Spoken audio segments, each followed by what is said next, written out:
Even మీరు corporate విద్యా సంస్థల్లో చూస్తే అందరినీ తీసుకెళ్లిపోయి పిల్లలందరినీ హాస్టల్లో ఉంచారు తల్లిదండ్రులు.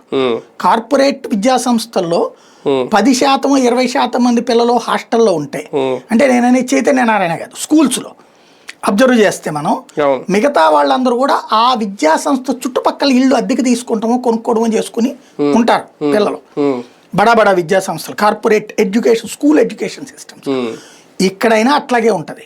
ఇప్పుడు నువ్వు ప్రైవేట్ అలౌడ్ చేస్తే, ఇప్పుడు లైక్ అమీర్పేట, జేఎన్టీయు ఇట్లాంటి సిస్టమ్ ఇక్కడికి రావాలి.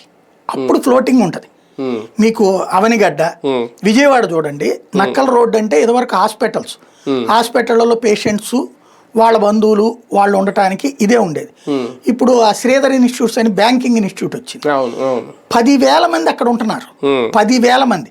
అసలు ఆ చుట్టుపక్కల హాస్టల్స్ ఏమి కాదు. మీరు శనివారం ఆదివారం కానీ చూడండి, రోడ్ల మీద అంతా పిల్లలు కనబడుతుంటారు, ఆడపిల్లలు మగ పిల్లలు. ఇదివరకు ఏంటంటే హాస్పిటల్లో పనిచేసే నర్సులు కనబడేవాళ్ళు, వాళ్ళు వరకు ఆ సెలవు ఉంటే బయట తిరగడం అన్నట్టు. ఇప్పుడు 10,000 మంది కనబడతారు అక్కడ. ఇట్లాంటి ఒక ఫ్లోటింగ్ కావాలి ఇక్కడ.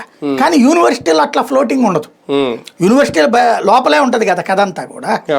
కాబట్టి అదొకటి. రెండవది హాస్పిటల్ ఇప్పుడు అక్కడ హాస్పిటల్ కట్టేవాడు పూర్తి చేసేవాడు 3-4 ఏళ్ళు పడుతుంది. అది పూర్తయ్యాక నేను అక్కడ హాస్పిటల్కి ఎందుకు వెళ్ళాలా?